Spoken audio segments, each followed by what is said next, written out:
آپ کہیں تو آپ کے گھر میں محفل کر لیتے ہیں یا اسلام آباد میں. اسلام آباد چونکہ میں آئی واز ان پنڈی، تو اسلام آباد میں وہاں پہ ہوئی ایک جگہ نشست ان کے ساتھ، اور محدود چند ایک دوستوں کے ساتھ، کیونکہ فراز صاحب ڈاکٹر وحید احمد صاحب کے بھی نا بڑے بہت مطلب ان کو پسند کرتے تھے ایز اے پوئٹ. تو وہاں پہ یہ غزل جو مجھے بہت شوق تھا، پسند تھی، اور بڑی زبان زد عام تھی، تو مجھے بالمشافہ احمد فراز صاحب کے ساتھ بیٹھ کے سننے کا اعزاز حاصل ہوا.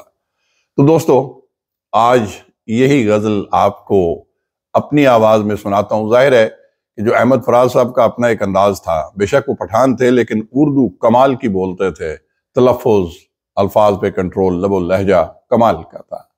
تو میں تو ان کے کلام کو ایون تحت اللفظ پڑھنا بھی سورج کو چراغ دکھانے کے مترادف ہے، لیکن ان سے عقیدت کے پیش نظر میں کوشش کرتا ہوں، کیونکہ یہ اکثر ٹویٹر پہ سپیسز میں دوست احباب یہ فرمائش کرتے ہیں کہ سر وہ والی غزل احمد فراز کی سنا دیں، تو آج وہی آپ کی نظر بھی کرتا ہوں. احمد فراز صاحب کا کلام ہے ان کا، احمد فراز کا.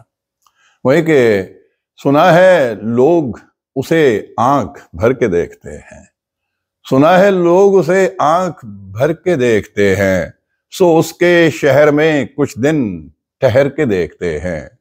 سنا ہے لوگ اسے آنکھ بھر کے دیکھتے ہیں، سو اس کے شہر میں کچھ دن ٹھہر کے دیکھتے ہیں.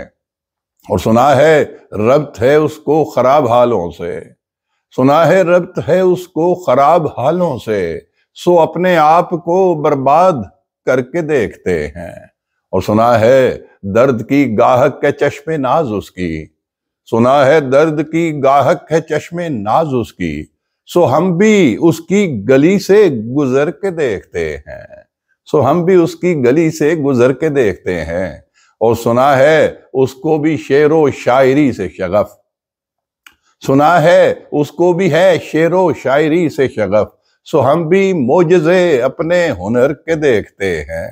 اور سنا ہے بولے تو باتوں سے پھول جھڑتے ہیں، سنا ہے بولے تو باتوں سے پھول جھڑتے ہیں، یہ بات ہے تو چلو بات کر کے دیکھتے ہیں. اور سنا ہے رات اسے چاند تکتا رہتا ہے، سنا ہے رات اسے چاند تکتا رہتا ہے، ستارے بام فلک سے اتر کے دیکھتے ہیں.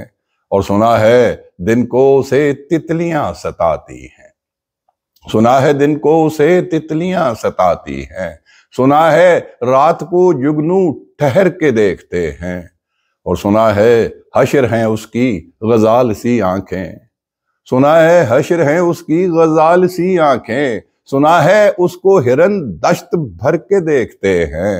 اور سنا ہے رات سے بڑھ کر ہیں کاکلیں اس کی، سنا ہے رات سے بڑھ کر ہیں کاکلیں اس کی، سنا ہے شام کو سائے گزر کے دیکھتے ہیں.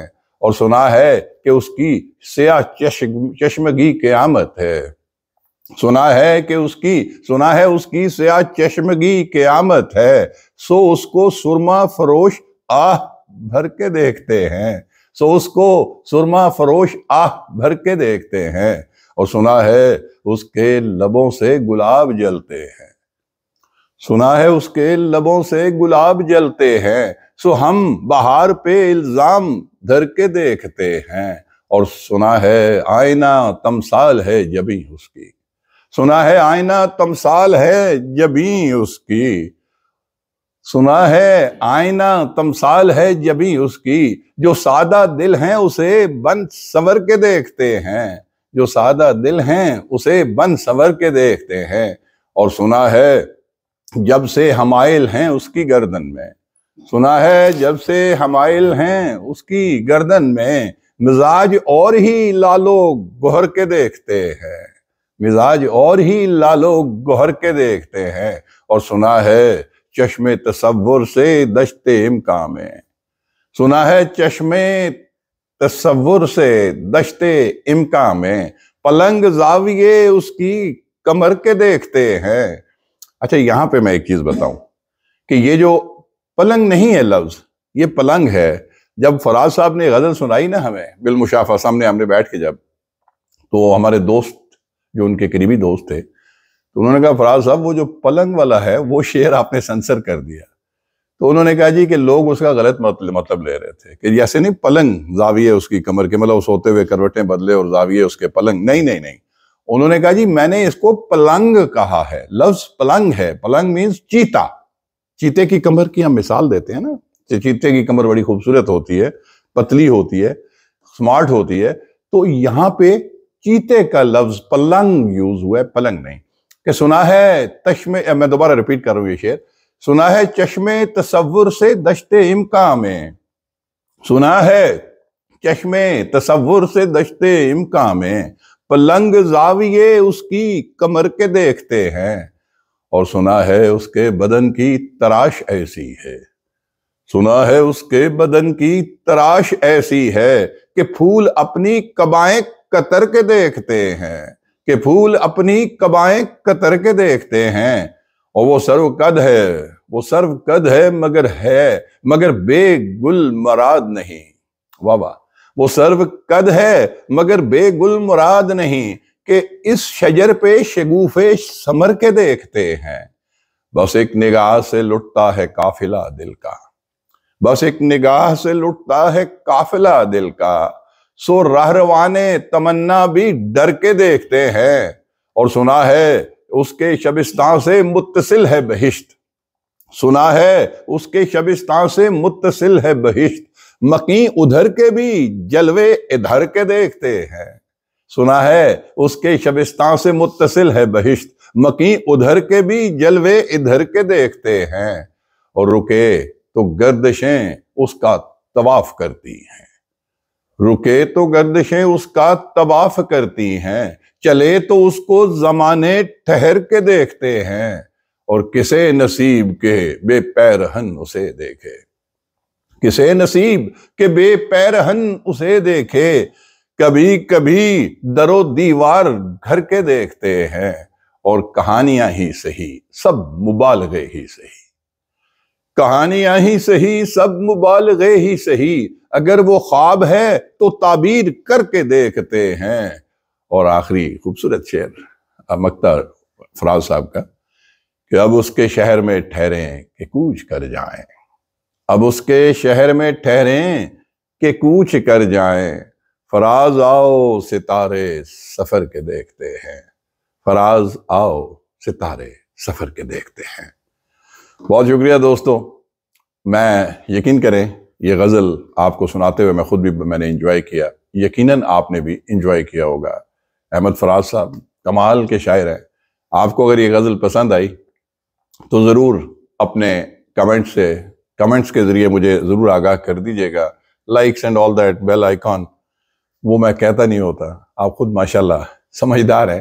تو انشاءاللہ اگر یہ آپ کو پسند آئی اور آپ کی پذیرائی رہی تو آئندہ اس طرح کروں گا کہ فراز صاحب کی شاعری کا ایک سلسلہ آگے ہم چلائیں گے، کچھ اور غزلیں ان کی آپ سے میں اپنی آواز میں شیئر کروں گا، اور پھر باقی شعراء کا کلام بھی نا گائے بگائے، چونکہ ورسٹائل ٹچ ہے تو انشاءاللہ ورسٹائل رہے گا اور ورائٹی آپ کو ملتی رہے گی. دوستو اس کے ساتھ ہی اب اجازت چاہتا ہوں. اپنا اور اپنے گھر والوں کا اور پاکستان کا اور عالم اسلام کا اور پوری انسانیت کا خیال رکھیے گا. اللہ تعالیٰ آپ سب کا حامی و ناصر ہو. اسی نعرے کے ساتھ جو ہمیشہ میں کہتا ہوں، پاکستان زندہ باد.